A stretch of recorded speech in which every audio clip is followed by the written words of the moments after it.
ఉప్పు నిప్పులా ఉన్న ఆ ఇద్దరు కీలక నేతలు మిత్రులుగా మారారా? కాంగ్రెస్ ప్రతిపక్షంలో ఉన్నప్పుడు నిత్యం కత్తులు దూసుకున్న వారు ప్రస్తుతం వైరాన్ని పక్కన పెట్టారా? మైకుల ముందు సినిమా డైలాగులు కొట్టిన నేతలు ఇప్పుడు దోస్తు మేరా దోస్త్ అంటున్నారా? వేదికల మీద వారి ఆలింగనాలు పొగడ్తలు చూసి ప్రజలే ముక్కున వేలేసుకుంటున్నారా? ఇంతకీ ఆ ఇద్దరు కాంగ్రెస్ నేతలెవరు? వారి మధ్య విడదీయలేని బంధం ఏర్పడడానికి కారణమేంటి? Let's watch this special story. ప్రతిపక్షంలో ఉన్నప్పుడు ఉప్పు నిప్పులా చిటపటలు, అధికారంలోకి వచ్చాక మిత్రులుగా మారిన నేతలు. దోస్తు మేరా దోస్త్ అంటున్న జగ్గారెడ్డి, రేవంత్ రెడ్డి. తెలంగాణ కాంగ్రెస్ లో ఆ ఇద్దరు నేతలు అత్యంత కీలకం. ఇటు మాజీ పీసీసీ చీఫ్, ప్రస్తుత సీఎం రేవంత్, అటు వర్కింగ్ ప్రెసిడెంట్ జగ్గారెడ్డి ఇద్దరూ సమ ఉజ్జీలే. కానీ ఎవరికి వారే యమునా తీరే అన్నట్లు కాంగ్రెస్ ప్రతిపక్షంలో ఉన్న సమయంలో రాజకీయాలు సాగించారు. ఒకానొక సమయంలో బండకేసి కొడతామంటే తొక్కి నార తీస్తామనే రేంజ్లో స్వపక్షంలో విపక్షంలా విమర్శలు చేసుకున్నారు ఆ ఇద్దరు నేతలు. సీన్ కట్ చేస్తే రేవంత్ రెడ్డి సీఎం అయితే జగ్గారెడ్డి మాజీ ఎమ్మెల్యే అయ్యారు. పార్టీ అధికారంలోకి రావడానికి ఎవరికి వారు శాయశక్తులా పనిచేశారు. రేవంత్ రెడ్డి వ్యూహాత్మకంగా రాష్ట్ర వ్యాప్తంగా ప్రచారం చేస్తే స్టేట్ వైడ్ ఇమేజ్ ఉన్న జగ్గారెడ్డి మాత్రం జిల్లా ప్రచారంలో కీలకంగా మారారు. అయితే సొంత నియోజకవర్గం సంగారెడ్డిలో ప్రజలకు తను చేసిన సేవలు, ప్రజలపై తనపై ప్రజలకు ఉన్న నమ్మకంతో ఎన్నికలకు 2 రోజుల ముందు నియోజకవర్గాన్ని వదిలి వచ్చేశారు. ఇదే అదునుగా ప్రత్యర్థులు కాళ్లకు చక్రాలు కట్టుకుని ప్రచారం చేశారు. ఎన్నికల సమయంలో కూడా నియోజకవర్గ ప్రజలకు అందుబాటులో జగ్గారెడ్డి లేడని చేసిన ప్రచారంతో సంగారెడ్డిలో బీఆర్ఎస్ సక్సెస్ అయింది.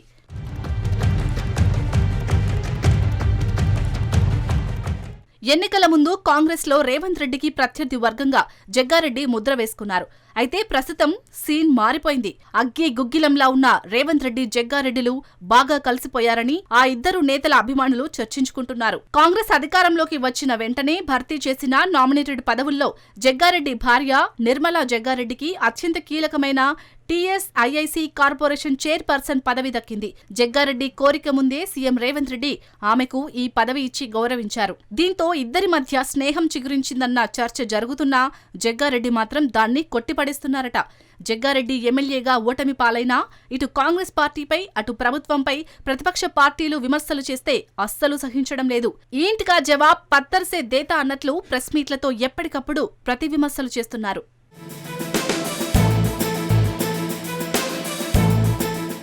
మరోవైపు సీఎం రేవంత్ రెడ్డి టార్గెట్ గా బీజేపీ, బీఆర్ఎస్ లో చేస్తున్న కామెంట్స్ కి సైతం అదే రీతిలో జగ్గారెడ్డి సమాధానమిస్తున్నారనే టాక్ పార్టీలో వినిపిస్తోంది. అయితే మాజీ ఎమ్మెల్యే జగ్గారెడ్డిని మచ్చిక చేసుకునేందుకు సీఎం రేవంత్ రెడ్డి దొరికిన వేదికనల్లా ఉపయోగించుకున్నారనేది రేవంత్ రెడ్డి సన్నిహితులు చెబుతున్న మాట. పార్లమెంటు ఎన్నికల సమయంలో మెదక్ కాంగ్రెస్ ఎంపీ అభ్యర్థిగా నీలం మధు ముదిరాజ్ ని ప్రకటించగా జగ్గారెడ్డి మొదట వ్యతిరేకించారు.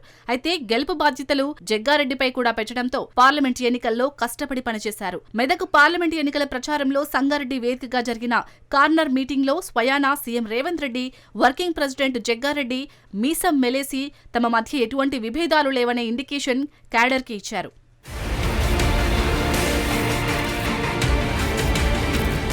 పది మంది బీఆర్ఎస్ ఎమ్మెల్యేలు పార్టీ ఫిరాయించి కాంగ్రెస్ కండువా కప్పుకున్న సమయంలో సంగారెడ్డి జిల్లా పరిధిలోని పటాన్చెరు ఎమ్మెల్యే గూడెం మహిపాల్ రెడ్డి చేరిక జగ్గారెడ్డి సమక్షంలోనే జరిగింది. జగ్గారెడ్డి సమక్షంలోని మహిపాల్ రెడ్డికి సీఎం రేవంత్ రెడ్డి కండువా కప్పారు. అంతేకాక ఇటీవల సీఎం రేవంత్ పెట్టుబడుల కోసం చేపట్టిన జపాన్ టూర్లో ఉన్న జగ్గారెడ్డి ఇంట జరిగే శుభకార్యానికి ప్రాధాన్యత ఇచ్చారు. జపాన్ నుంచి వచ్చిన సీఎం నేరుగా జగ్గారెడ్డి కూతురు ఎంగేజ్మెంట్ కి హాజరయ్యారు. దీన్ని బట్టి వారి మధ్య ఉన్న స్నేహాన్ని అర్థం చేసుకోవచ్చు అంటున్నారు జగ్గారెడ్డి అనుచరులు.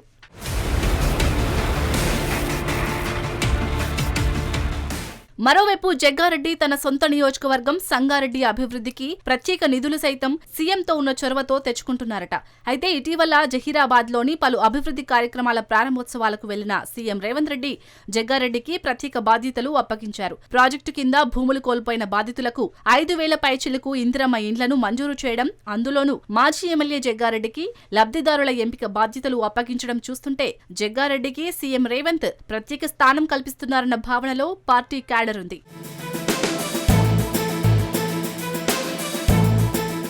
ఏదేమైనా కాంగ్రెస్ అంతర్గత ప్రజాస్వామ్యానికి పెట్టింది పేరు. మిగతా పార్టీలతో పోల్చితే కాంగ్రెస్లోని నేతలకు భావ ప్రకటన స్వేచ్ఛ కొంత ఎక్కువే. సొంత పార్టీలో ఎన్ని విభేదాలు, వర్గాలు ఉన్నా ప్రత్యర్థులు విమర్శలు చేస్తే విభేదాలు పక్కన పెట్టి ఏకమవుతారనేది ఈ ఇద్దరు నేతలను చూస్తే అర్థమవుతుందన్న చర్చ పార్టీలో జరుగుతోంది. మరి ఈ ఇద్దరి మధ్య స్నేహబంధం ఇలాగే కంటిన్యూ అవుతుందా లేదా అన్నది వేచి చూడాలి.